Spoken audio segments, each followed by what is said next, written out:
2 থেকে 3 মিনিটের একটি ছোট গল্প শুনে যাবেন, আশা করি ভালো লাগবে। একটি ছেলে খুবই সাদাসিধা ছিল। সে একটি দোকানে চাকরি করত। ছেলেটির বেতন ছিল মাত্র 5,000 টাকা। ছেলেটির দোকানের সামনে দিয়ে প্রতিদিন একটি মেয়ে স্কুলে যেত। মেয়েটি প্রতিদিন বোরকা পরে যেত, কিন্তু প্রায়ই মুখটা খোলা থাকতো।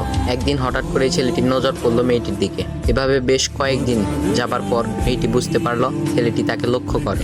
মেয়েটিও বাঁকা চোখে ছেলেটির দিকে তাকাতে শুরু করলো। ছেলেটি মেয়ের চলাফেরা দেখে মুগ্ধ হলো।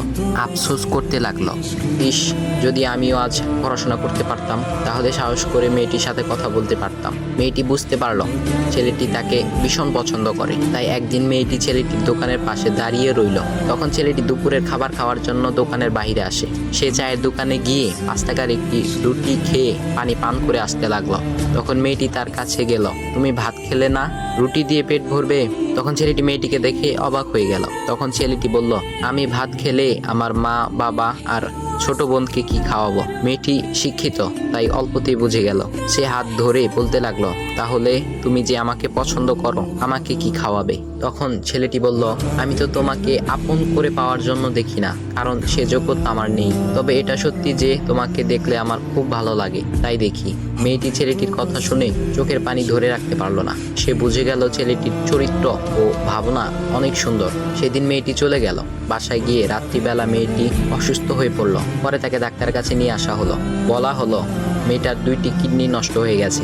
তখন মেয়ের বাবা ফোন করলো তার বন্ধুর ছেলেকে, যার সাথে বিয়ে দেওয়ার জন্য সে পাগল। কিন্তু মেয়েটি তার বাবার পছন্দের ছেলেকে বিয়ে করতে রাজি না, কারণ সে ছেলেটি টাকা থাকলেও কি হবে, তার চরিত্র খারাপ, সে লোভী।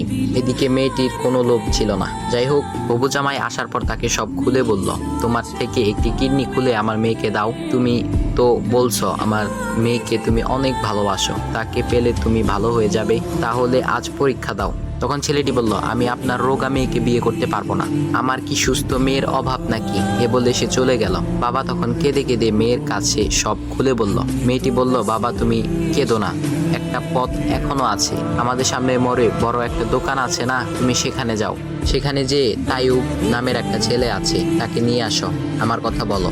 তখন মেয়েটির বাবা ছেলেটিকে নিয়ে আসলো। মেয়েটিকে দেখে ছেলেটির চোখ ভিজে পানি পড়তে লাগলো, কারণ মেয়ের বাবা তাকে সব খুলে বলেছে। তখন ছেলেটি মেয়েটিকে বলল, তুমি আমাকে একটা কিডনি দিবে? ছেলেটি বলল, কিডনি দেবার জন্যই আমি এসেছি। মেয়েটি তাকে বলল, তুমি কি চাও? ছেলেটি বলল, তুমি সুস্থ হয়ে আমার দোকানের সামনে দিয়ে যাবে, আর দূর থেকে আমি তাকিয়ে দেখব, এই অনুমতিটুকু চাই। কথা শুনে মেয়েটিও ও তার বাবা তাদের চোখের পানি ধরে রাখতে পারলো না। অবশেষে মেয়েটি বিছানা থেকে উঠে ছেলেটির 2 পা জড়িয়ে ধরে বলল, এই জীবনে তোমার থেকে আমাকে মৃত্যু ছাড়া আর কেউ আলাদা করতে পারবে না। তারপর মেয়েটি বলল, আমার কোনো কিডনি নষ্ট হয়নি, এসব ছিল আমার সাজানো নাটক, আমি যা ভেবেছিলাম তাই হয়েছে। তোমাকে দেখে বুঝেছিলাম তুমি আমার একমাত্র যোগ্য। এখন ভাই, তোমাদের এত সুন্দর একটা গল্প শোনালাম, কিপটামি না করে ভিডিওতে লাইক দাও আর একটা কমেন্ট করো।